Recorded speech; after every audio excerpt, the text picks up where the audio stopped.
If you opened your mail this week in Cabarrus County or any county in North Carolina, you may have received one of these, a property tax notice and valuation number as well. When you receive this, part of your reaction as a homeowner, because you don't think about this every day, is to panic. Well, number one, if you have a mortgage, your escrows are likely paying your tax bill, so just forward this over to your bank. Number two, if you own your house outright and so there is no escrow account, the bill's not due right this minute. It's going to be due at the end of the year. So now is a good time to be having a check on your bank accounts to make sure you're good to go. Number three, North Carolina, our taxes are paid in arrears. So let's just say you're thinking of selling your house between now and the end of the year. This bill is for all of 2026, which means we're receiving it before part of it has come due. That means if you're selling your house, you'll be responsible for January 1st through the day of closing, and the buyers will pay the rest. So you think, well, Leigh Brown, what happens if I go on and pay the bill because I'm a very responsible citizen? Well, that means that at closing, if it happens in that same calendar year, you'll get a credit back. It's all just going to balance out on that sheet. Now let's talk about a different part of this bill, which is the painful part, the valuation. Your house is going to fall in one of two camps. The number is entirely too low or the number is entirely too high. I've really never seen a tax value that is spot on the money because that's just not how tax valuations work. Now, if your number is on the low side and you know because you've talked to a realtor, you've been watching websites, and you feel like your number is far higher, my suggestion is keep your mouth shut.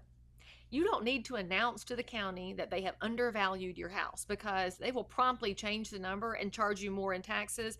We don't pay any more in taxes than we have to because we all know taxation is theft.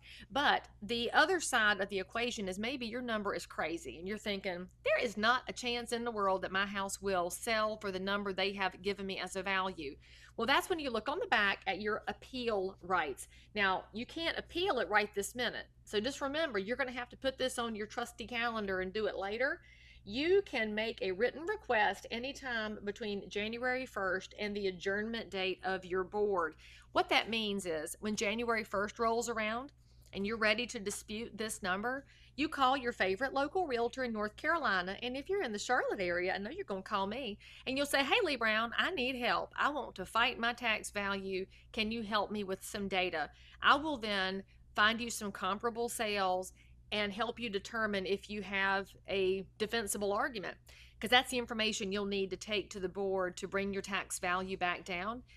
I'm delighted to help you with that. I'm pretty sure that there are amazing realtors in every area that are glad to help you with that. So call your own local realtor for help with an appeal at the right time of the year. Call your local realtor if you don't understand any of this. And then the last thing I'll remind you is if you bought and sold your house already in 2026, especially if you sold, you might still get this bill because it's going to chase the person who owned the house on January 1st. So if you moved from Concord to Boone and you are all the way up in Watauga County now, that bill will chase you to Watauga County and you're the seller. You're thinking, do I still owe this money? Because a lot of things can cause you to forget things, one of them being the stress of moving. So you'll call your realtor and say, what do I do?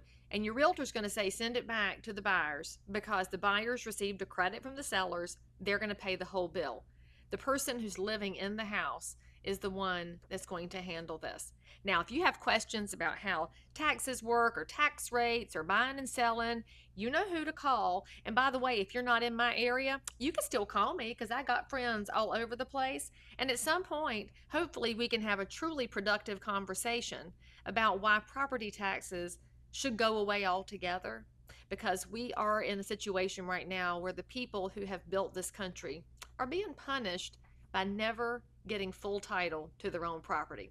But we'll have that fight a different day. In the meantime, hit the button, check in the comments, share this with a friend, and come back and visit me again for more information.